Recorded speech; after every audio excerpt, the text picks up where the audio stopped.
जय हिंद। आज के वीडियो में हम लोग वास्तविक संख्या के बारे में चर्चा करेंगे और उसमें जानेंगे कि कितने अंक का जो है बोर्ड एग्जाम में 2023 में कितने अंक का प्रश्न जो है पूछे जाते हैं और उसको बतलाएंगे जो कैसे आप लोग हल कीजिएगा।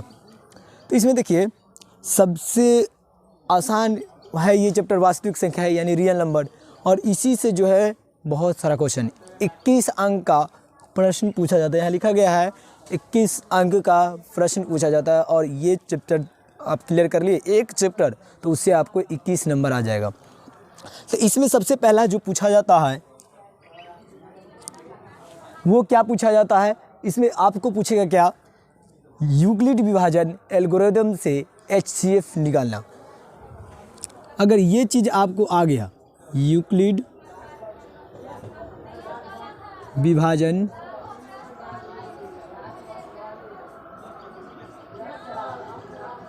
एल्गोरिदम से HCF ज्ञात करना,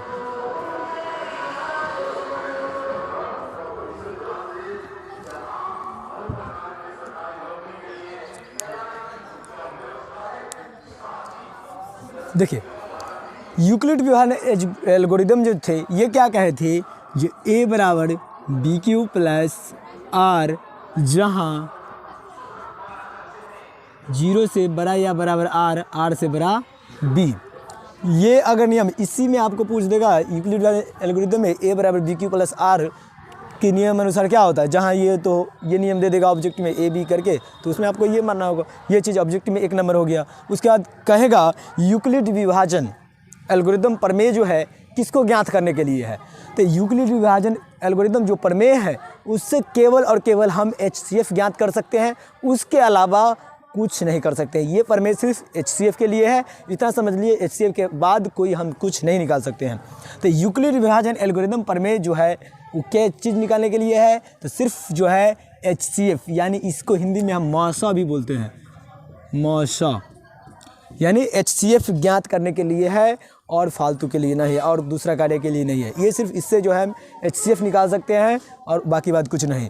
तो ये देखिए HCF आपको अगर निकालने आ गया, आपको आता भी होगा, तो अब अगर HCF आ गया तो इससे आपको 4 नंबर आ सकता है। पहला तो एक जो है 2 नंबर का क्वेश्चन पूछेगा आपसे, और दूसरा 2 ऑब्जेक्टिव में भी हो सकता है, और हाँ 2 ऑब्जेक्टिव। तो ये जो सिर्फ यूक्लिड विभाजन एल्गोरिदम से अगर आप सीख गए तो आपको 2 नंबर, तो यहाँ से आपको 4 नंबर, इस सिर्फ ये सीखेंगे तब। उसके बाद एक और आता है जो हर साल पूछता है, वो पूछता है, वो क्या पूछेगा, सिद्ध करे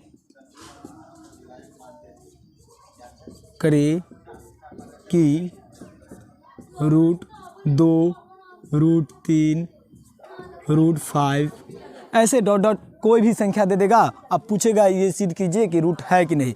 ऐसा करके क्वेश्चन पूछा जाता है और ये हर साल, ऐसा नहीं है जो इस बार दिया है तो अगला साल नहीं देगा, ये हर साल पूछता है।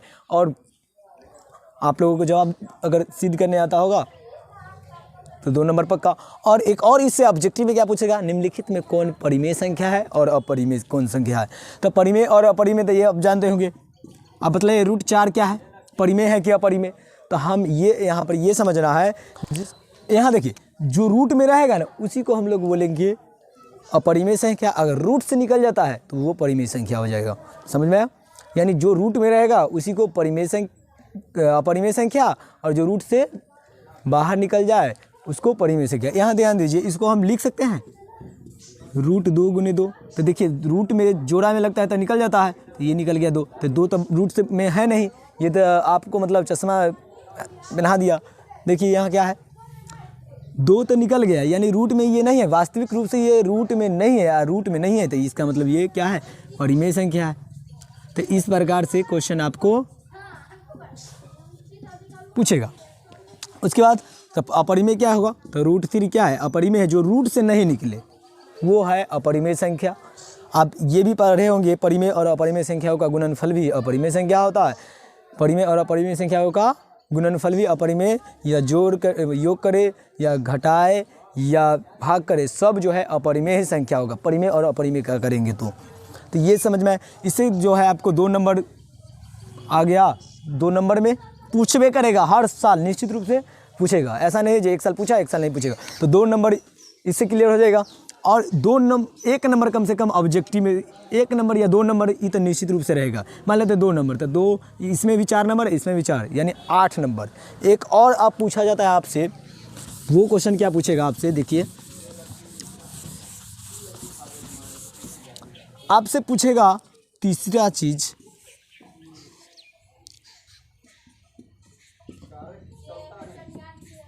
एक 1.3 पर रेक्रीम को परिमेय संख्या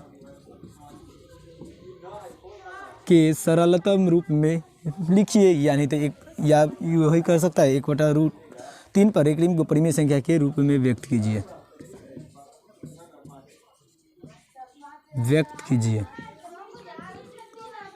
ऐसे क्वेश्चन पूछेगा। अब ध्यान दीजिए, 1/√3 को परिमेय संख्या के रूप में व्यक्त कीजिए।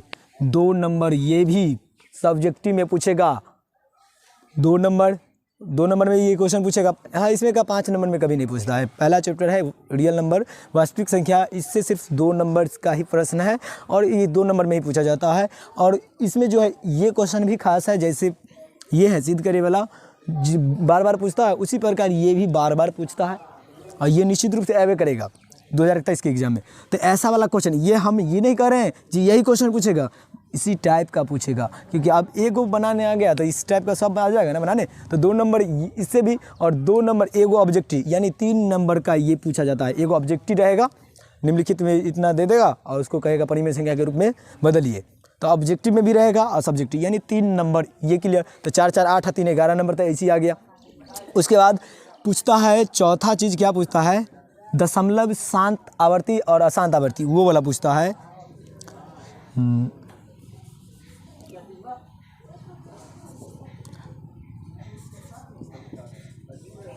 दशमलव प्रसार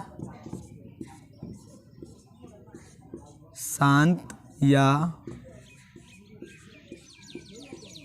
अशांत आवर्ती।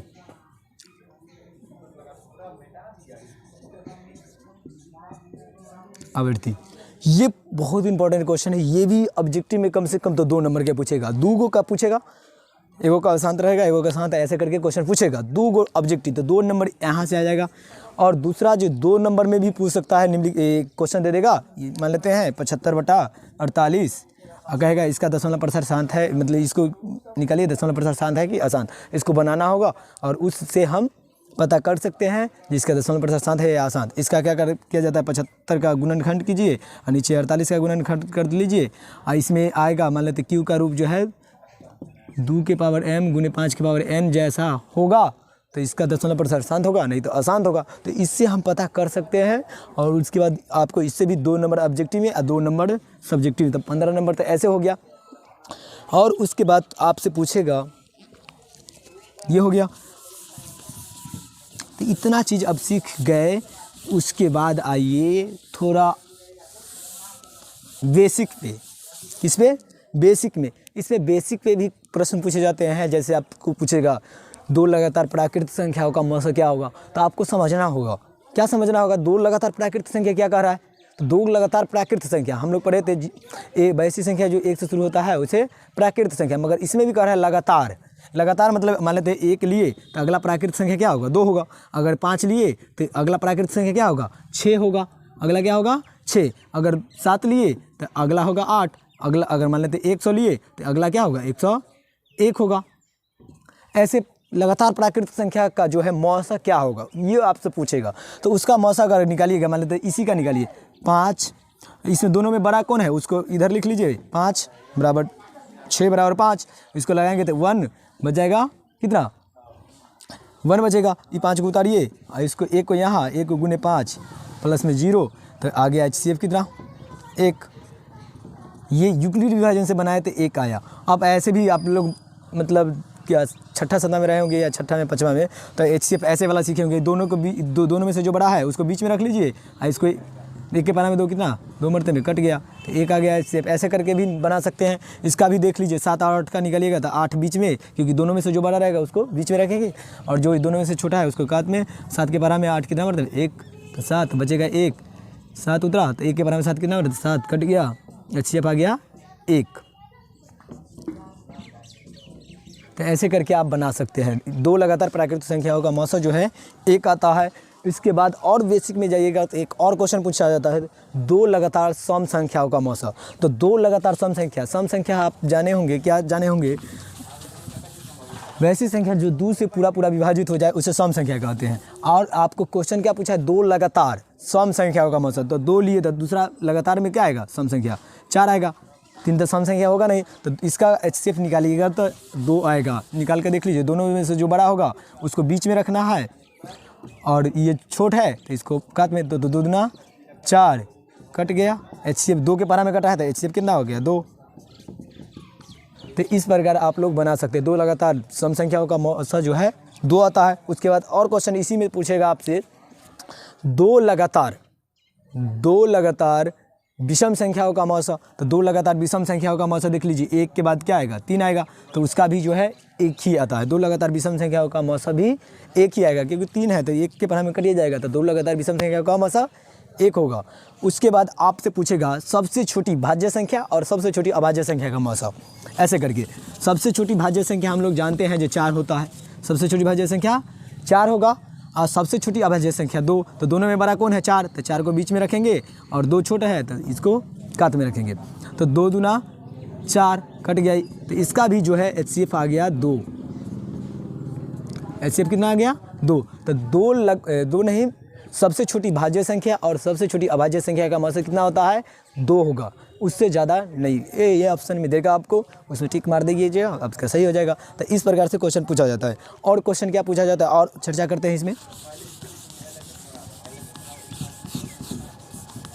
हाँ, एक और संख्या पूछता है क्या, निम्नलिखित में कौन भाज्य संख्या है। तो ये तो बहुत आसान है, वैसी संख्या जो एक और स्वयं के अलावे किसी भी अन्य संख्या से विभाजित हो जाए उसे भाज्य संख्या कहते हैं। भाज्य संख्या जैसे आप समझिए, या ऐसे सबसे छोटी अगर परिभाषा इसका लीजिएगा तो जिस संख्या का गुणनखंड 2 से अधिक हो उसे हम लोग बोलते हैं भाज्य संख्या। तो देखिए, अगर पहला तो एक जो है ये समझ लीजिए, ये तो नहीं भाज्य संख्या और ना ही अभाज्य, इसको दोनों से अलग कर दिया गया है। नहीं भाज्य संख्या है और नहीं अभाज्य संख्या। ये जो है एक नहीं तो भाज्य संख्या है और नहीं एक अभाज्य संख्या, यानी दोनों फैमिली से इसको अलग कर दिया गया है। तो आपको ऐसा नहीं ऑप्शन में देगा एक, तब मान लीजिएगा सबसे छोटी भाज्य संख्या या अभाज्य संख्या एक सबसे छोटी भाज्य संख्या और अभाज्य संख्या नहीं होती है। सबसे छोटी जो भाज्य संख्या होती है, देखिए 1 के बाद आ गया 2, तो 2 को अब चेक करेंगे तो हम क्या बोले हैं, जिस संख्या का गुणनखंड 2 से अधिक होना चाहिए उसी को भाज्य संख्या बोलेंगे। तो देखिए 2 से लगाएंगे तो 1 आया। अब इसको गुणनखंड क्या करेंगे, 2 गुने 1, बस इतना ही। तो गुणनखंड इसका क्या हुआ 1 2 दुइयों ना गुणनखंड हुआ।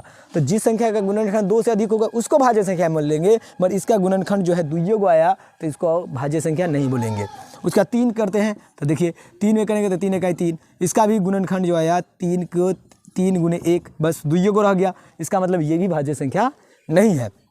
अब 4 पर जाते हैं, देखिए 1 तो नहीं भाज्य संख्या था, 2 पर चेक किए तो 2 भी नहीं भाज्य संख्या है, 3 का चेक किए तो ये भी भाज्य संख्या नहीं है। अब आए 4 पर, तो 2 से 2 दूना 4, 2 इकाई 2, तो इसका 4 का चेक किए तो 2 गुने 1, मतलब 1 2 3, 3 को गुणनखंड आ गया, मतलब 2 से तो अधिक है ना, तो ये जो है भाज्य संख्या होगा। यानी आप पता चल गया ना, सबसे छोटी भाज्य संख्या क्या होगा 2 होगा। तो सबसे छोटी भाज्य संख्या अगर 2 हो गया, सबसे छोटी भाज्य संख्या क्या आया 4 आ गया, कितना आया 4, और तो सबसे छोटी भाज्य संख्या कितना आया 4, ये जान गए जो सबसे छोटी भाज्य संख्या है, ये समझे सबसे छोटी भाज्य संख्या 4। अब एक और बात समझ लीजिए, अब सबसे छोटी अभाज्य संख्या क्या होगा, तो 1 नहीं, सबसे छोटी अभाज्य संख्या 2 होता है। क्यों, तो देखिए वैसी जिस संख्या का गुणनखंड केवल 2 हो उसको हम लोग बोलेंगे अभाज्य संख्या। तो जिस संख्या का गुणनखंड, यहाँ ध्यान देना है, जिस संख्या का गुणनखंड केवल 2 होना चाहिए उसी को बोलेंगे अभाज्य संख्या।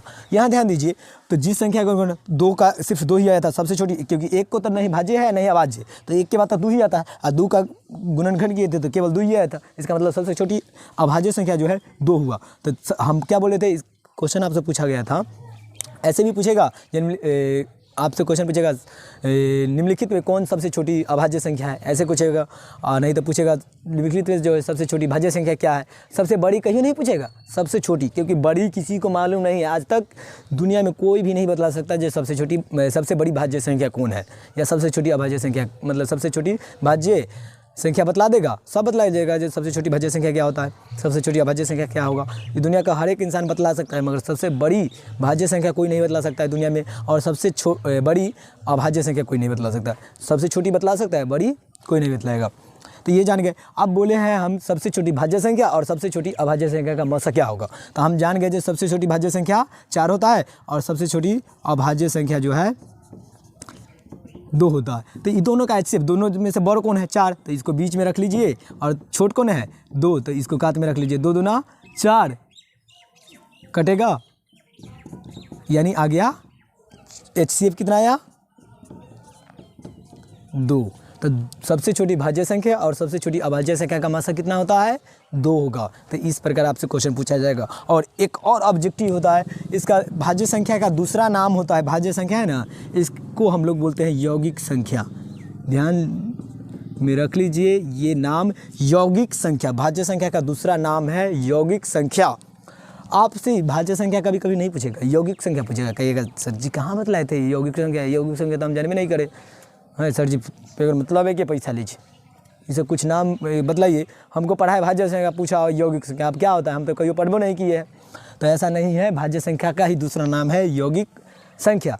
यौगिक संख्या जिस प्रकार जिस संख्या का गुणनखंड केवल 2, मतलब जिस संख्या का गुणनखंड 2 से अधिक होता था उसको भाज्य संख्या करते हैं, उसी प्रकार जिस संख्या का गुणनखंड 2 से अधिक होगा वही यौगिक संख्या होगा। ऐसे ऑप्शन में दे देगा आपको, और जवाब देना होगा यौगिक कहेगा निम्नलिखित में कौन यौगिक संख्या है, तो जो भाज्य संख्या है वही यौगिक संख्या है सेम।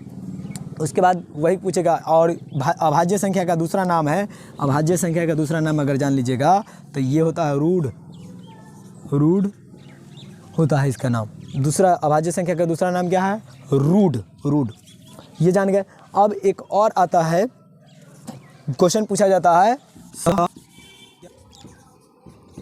अभाज्य संख्या। ये ध्यान दीजिए, सह अभाज्य संख्या हर कोई को पता नहीं रहता है। ये हम पूरा अपने जीवन काल में 10th में हम भी थे, तो बहुत बच्चा को पूछे, मतलब सह अभाज्य की कोई लगभग में कोई नहीं जानता है, ये हम कंफर्म बोल सकते हैं। तो सह अभाज्य क्या होता है पता है, 2 प्राकृतिक संख्या, ऐसा प्राकृतिक संख्या, मतलब कोई भी संख्या ऐसा 2 को ले लीजिए।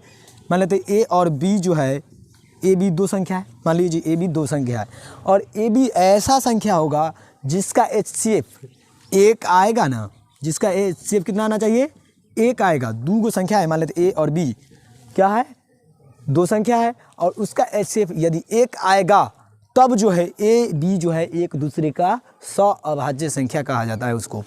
यानी AB का अगर HCF निकालेंगे तो कितना आना चाहिए 1 आना चाहिए, तभी जो है उसको हम लोग बोलेंगे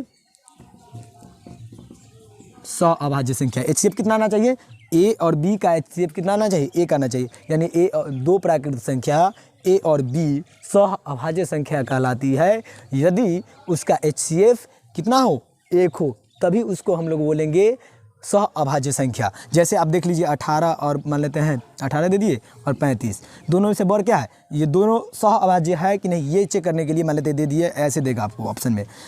मान लेते निम्नलिखित में कौन जो है सह अभाज्य संख्या है, ऑप्शन ए में ये दे दिया, बी में दे दिया 8, 2, सी में दे दिया 15 और 20, डी में इनमें से कोई नहीं, नॉन।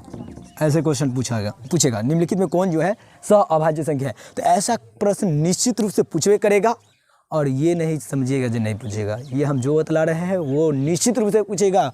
और ये देखिए सह अभाज्य संख्या, इस क्या होगा, हम क्या बतलाए, जब A और B जो है सह अभाज्य संख्या कहलाती है यदि उसका HCF 1 हो। तो इसका देखिए, इसका पहले निकाल लीजिए, 35 कितना है 35, दोनों में से बड़ा 35 है, तो उसको बीच में रखेंगे, और दोनों में से क्या है, दोनों में से छोटी ये है, तो इसको कात में रख लीजिए। तो देखिए 18 के पारा में 35 एक मरते में आएगा, क्यों 18 गुना करेंगे तो 36 हो जाएगा, तो 18 एक ही मरते में लगाना होगा, तो बचेगा 17, उतारेंगे तो 18, 17 का है 17, बचेगा 1, उतारेंगे 17, 1 के पारा में 17, 17 मरते में कट गया। तो देखिए किसके पारा में कटा है, एक के पारा में कटा है ना, तो एक HCF जो है एक आया, तो यही जो है हमारा आंसर आ गया। HCF है ना, तो यही जो हो गया आंसर। ये जो है दोनों 18 और 35 जो है एक दूसरे का सअभाज्य संख्या है, यानी ये जो है दोनों सअभाज्य संख्या होगा, अकेला सअभाज्य संख्या नहीं होगा। जिस संख्या मतलब जो दो संख्या देगा अगर उसका HCF निकालते हैं और एक आ जाएगा तो उसको बोलेंगे सअभाज्य संख्या। अगर इतना चीज़ अगर आप पूरा अगर आता है तो आपको 21 नंबर लाने से दुनिया का कोई भी इंसान नहीं रोक सकता है। सिर्फ एक चैप्टर पढ़ने से, यानी वास्तविक संख्या सिर्फ पढ़ने से आपको 21 नंबर आ रहा है, और आगे तो 14 को चैप्टर बचा हुआ है। यानी 100 में 100 लाने, हम 100 अंक का पढ़ाएंगे, इसमें से 21 नंबर हम क्लियर कर दिए। और 100 क्या आपको 200 नंबर का क्वेश्चन पूछेगा, उसमें से 100 ही नंबर लाना है, जिसमें से 100 नंबर का बनाना है, उसमें 100 में 100 आएगा, आपको बनाइएगा। क्या ये सब कॉन्सेप्ट क्लियर रहेगा तो काहे नहीं आएगा भाई। आज के लिए इतना ही, जय हिंद, मिलेंगे अगले वीडियो में।